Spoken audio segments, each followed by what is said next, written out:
Very much. Thank you. Scott Lucas, Professor of American Politics at the University of Birmingham.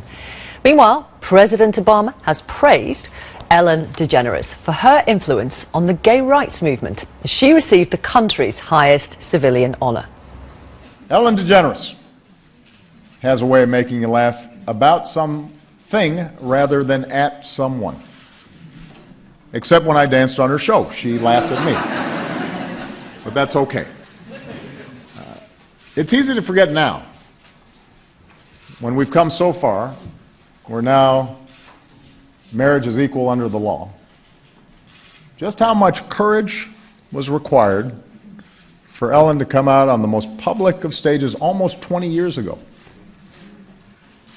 Just how important it was, not just to the LGBT community, but for all of us, to see somebody so full of kindness and light, somebody we liked so much, somebody who could be our neighbor or our colleague or our sister, challenge our own assumptions, remind us that we have more in common than we realize, push our country in the direction of justice.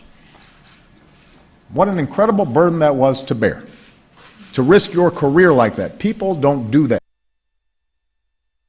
very often. And then to have the hopes of millions on your shoulders. But it's like Ellen says, we all want a tortilla chip that can support the weight of guacamole.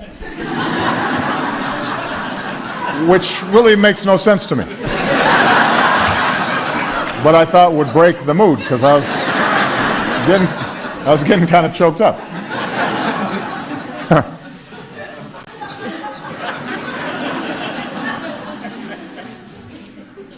And she did pay a price. We don't remember this. I hadn't remembered it. She did, for a pretty long stretch of time, even in Hollywood.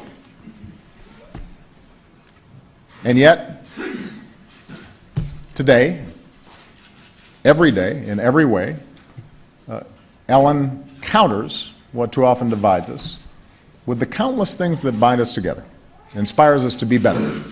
One joke, one dance at a time. You saw Tom Hanks in the background, didn't you? Also, Robert De Niro was there and Michael Jordan among the 21 recipients of the Presidential Medal of Freedom.